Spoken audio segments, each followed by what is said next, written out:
Nós já mostramos aqui no canal pastores charlatões, médiums charlatões, mentalistas charlatões e hoje nós vamos mostrar um cavalo charlatão. E mesmo esse cavalo sendo um charlatão, ele acerta mais que o Vitor metaforando. Fala aí mesmo. Tudo bem. Depois da vinheta. E aí pessoal, vocês sabem que eu sou mágico profissional há 21 anos. E para ser um bom mágico, é preciso sim se dedicar, estudar muito, treinar muito, mas isso só não basta. Ter bons equipamentos, ter equipamentos de qualidade ajuda bastante. E é por isso que eu vou recomendar para vocês, de coração, o site da loja Mágica Mais. Lá você pode encontrar produtos com boa qualidade, produtos profissionais, muitos dos quais eu usei em várias das minhas apresentações profissionais por um preço justo. Eu vou deixar o link aqui na descrição. Valeu, pessoal! Fala pessoal, meu nome é Nicolas, eu sou um neuromágico. Se é a sua primeira vez aqui no canal, seja muito bem-vindo. Aqui eu mostro como coisas que nós pensamos que são sobrenaturais podem ser um truque de mágica ou um número de hipnose. E ao longo da história, vários truques de mágica foram usados para simular coisas sobrenaturais ou de extrema habilidade. E nem sempre é uma tarefa fácil identificar um truque desses, principalmente quando essa tarefa é delegada para cientistas. No livro Truques da Mente, de Stephen McNick e Susannah Martinez-Code, é relatado um mágico que era amigo de um cientista. E esse mágico ia lá e fazia uma mágica para um cientista. Por exemplo, uma carta virar outra. Então, por exemplo, ele mostrava uma carta, ok? 7 de paus. E aí a carta virava outra. Aí o cientista ficava pensando 1 ou 2 semanas e concluía como que ele fez. Parabéns! Aí o mágico ia lá e fazia a mesma mágica, só que de outro jeito. Aí o cientista ia lá, quebrava a cabeça de novo, quebrava a cabeça de novo, quebrava a cabeça de novo, bugava. E aí, depois, sei lá, de 2 semanas, concluía como é que ele fez. Parabéns! Aí depois, de novo, mesma mágica, outro método. E toda vez que o mágico mudava o método, o cientista bugava. O que eles supõem é que o cientista tem uma mente assim muito crítica, muito racional, e qualquer coisa que foge disso, ele buga. Tá, mas o cavalo? Calma.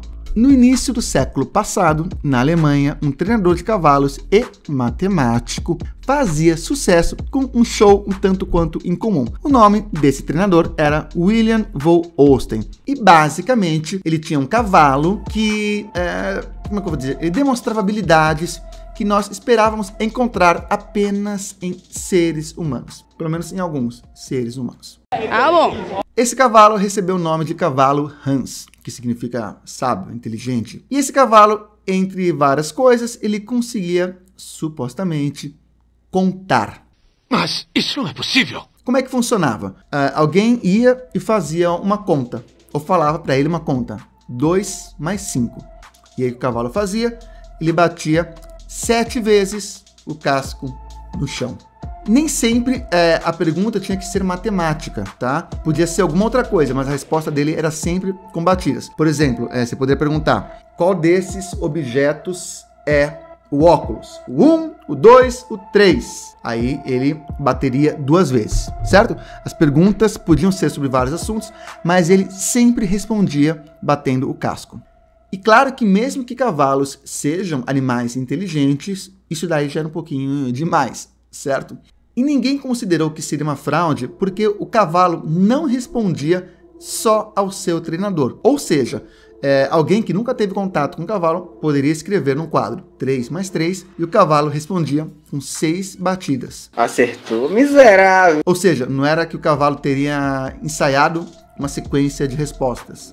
O Hans foi examinado por uma série de cientistas sem que nenhum truque fosse detectado. E aí que cai a questão, porque se tem uma coisa que cientista é bom, além de fazer ciência, é em ser enganado por mágico, principalmente mágico que quer pagar de sobrenatural. O próprio Wallace, que é coautor da teoria da evolução junto com Darwin, ele escreveu um livro validando as mesas girantes, que era truque, basicamente truque. Só o que eu imagino, os médiums charlatões da época fizeram um truque para ele acreditou que aquilo era ciência e publicou. E até exemplos mais recentes, por exemplo, Uri Geller. Para quem não sabe, Uri Geller é um pseudo paranormal que fez muito sucesso na década de 70 e 80 e ele usava truques de mágica para falar que tinha poderes paranormais. E aí tem uma matéria, tem até um vídeo completo disso no YouTube, que ele tá lá fazendo os truques dele. Por exemplo, entortando um garfo, que é o que ele mais fazia. E os cientistas estão lá monitorando o cérebro dele para ver qual parte do cérebro ele ativa enquanto entorta o garfo, sem responder a pergunta: esse garfo está entortando por um truque de mágica ou por poder da mente dele? Ou seja, vários cientistas, quando foram analisar fraudes, acabaram comendo bola para truques. Um psiquiatra da época, inclusive, chegou a atestar que Hans era um animal que pode pensar de uma maneira humana e pode expressar ideias humanas em linguagem humana. Sei. Mas claro que sempre tem um cético no meio que não ficou convencido. Em 1904, um jovem psicólogo alemão, Oskar Pflunks,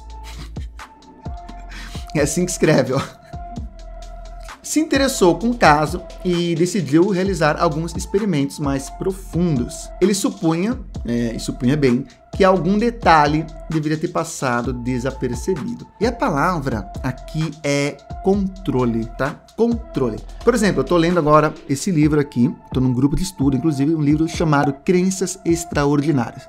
E nesse livro é relatado uma apresentação de mágica, no qual o mágico convida alguém na plateia para subir ao palco, pede para essa pessoa pensar em qualquer palavra do universo e simplesmente adivinha essa palavra. Mais ou menos assim como eu também sei fazer. Você está pensando em uma palavra, certo? É impossível adivinhar essa palavra que você está pensando. Eu gostaria de tentar fazer uma experiência. Não adivinhar a palavra, mas eu gostaria que você pensasse em coisas relacionadas a ela e eu vou tentando ver pelas suas reações e eu chego o mais próximo que eu puder do que ela está pensando, certo? Pensa... Primeira coisa que me vem é ser muito barulho, tem a ver? Faz sentido? Tem. Barulho? Uhum. E vento também? Também. É isso? Vento...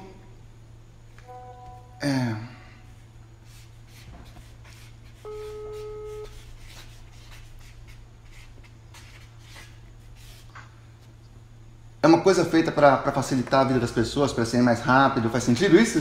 Faz. Maravilha. Qual palavra que é? Helicóptero. Ô, louco! Caramba, velho! Ô, louco! Agora, com certeza, se você pegar esse mágico e levar para um laboratório, uma sala de estudo, sei lá, tanto faz, e pegar pessoas aleatórias, sem contato com o mágico, sem as pessoas saberem o que vai acontecer e pedir para ele fazer isso, ele não vai conseguir fazer isso. Quando você vai testar um medicamento, você tem que testar um grupo com um medicamento de verdade e um grupo com um placebo, ou seja, um remédio sem eficácia, com nada, né? Que é água e farinha. Para quê? Para separar o que de fato é efeito do remédio do que é efeito da sugestão. Né? Só de você pensar que está tomando alguma coisa, aquilo já daria alguma reação. Tem que separar isso. O que acontece? Quando você faz um experimento assim, as pessoas da pesquisa não sabem quem está tomando remédio e quem está tomando placebo. Isso é o famoso controle. Aí, por exemplo, o que aconteceu? Eles pediam para o treinador falar uma conta no ouvido do cavalo e o cavalo respondia, certo, beleza. Agora, quando era no ouvido do cavalo, que uma outra pessoa falava, quando pediam para uma outra pessoa falar no ouvido do cavalo, e o treinador não ouvia, o cavalo errava, ficava batendo o casco de forma sem parar. O que acontecia? Boa pergunta. O cavalo entendia a linguagem corporal do treinador. Chupa essa, Vitão! O cavalo lia a linguagem corporal.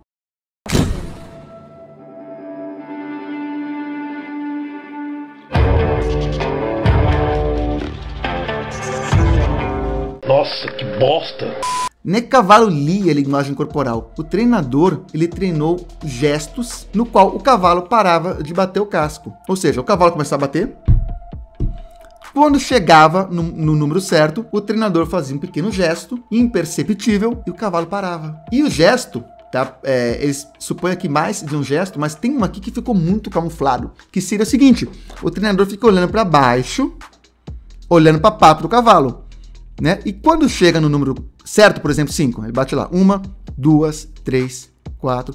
Quando chega no 5, o treinador levanta para olhar para o cavalo e o cavalo para. E todo mundo acompanha, ao desvio de atenção, todo mundo acompanha o pé do cavalo e olha para ele para ver se ele vai parar no momento certo. E o cavalo para. Ou seja, o que ele fez foi condicionar o cavalo a parar de bater o casco no momento em que ele fizesse um determinado sinal corporal. É legal? Pra caramba, é um belo truque, mas não é um cavalo que sabe contar. E você não precisa ser um cavalo que sabe ler linguagem corporal para fazer uma mágica dessas, e vou mostrar para vocês. Mas antes, eu gostaria de pedir para você, caso você esteja gostando do vídeo, para se inscrever, ativar as notificações e, se gostar, pode me seguir também no Instagram. O meu Instagram é @neuromágico. E eu queria agradecer aos membros do canal. O primeiro membro que eu quero agradecer é o Juan Bruni. Juan, obrigado por ser membro. O segundo membro que eu quero agradecer é Edilson Montrose. Edilson, obrigado por ser membro do canal. O terceiro membro que eu quero agradecer é o Thiago Espina. Thiago, obrigado por ser membro. E o último membro é o WS. Muito obrigado a todos vocês. Vocês me ajudam a produzir esse e outros conteúdos. Então vamos lá, aprender a bancar o cavalo Hans. Bom, eu vou ficar vendado. Quer dizer, agora não vou me vendar, vou só cobrir os olhos, mas de fato eu não vou enxergar. Mas como seria? Você fica com os olhos vendados ou fechado, com alguém cobrindo, e pede para qualquer pessoa escrever num papel, numa folha, um número qualquer e mostrar para todo mundo, e só você não vai ver, tá? Aqui, como não dá para escrever, a Vanessa vai pegar uma carta aqui qualquer. Tá? Pega uma carta qualquer, o que importa é o número, tá? O que vale é o número. E aí eu vou tentar adivinhar com batida de casco, não, de casco não, o número que você escolheu. Você mostra pra eles, tá? Tá. Mas não é você fazer essa mágica com baralho, tá? Na mágica, vocês escolhem, a pessoa escolhe o número que ela quiser. Escreve na folha qualquer número. Sei lá, até 10, né? Se for 50. Vou mostrar o que eu escolhi. Beleza. Acho que deu pra ver aqui. Vamos lá.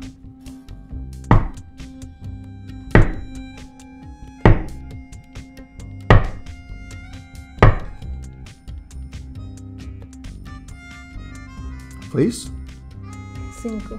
5? O que acontece? Você precisa de um compadre. Aqui nessa mágica, eu sou o cavalo, ela é o treinador. E quando... Não só na mágica. Quando chega no número, vou batendo aqui. Quando chega no número, ela pisa no meu pé. Só isso. Serve para várias coisas também, tá? Por exemplo, escolher objetos. Tem 5 objetos, as pessoas apontam um, vai passando de um em um, quando chega, você pisa. Mas o conceito é o mesmo do cavalo.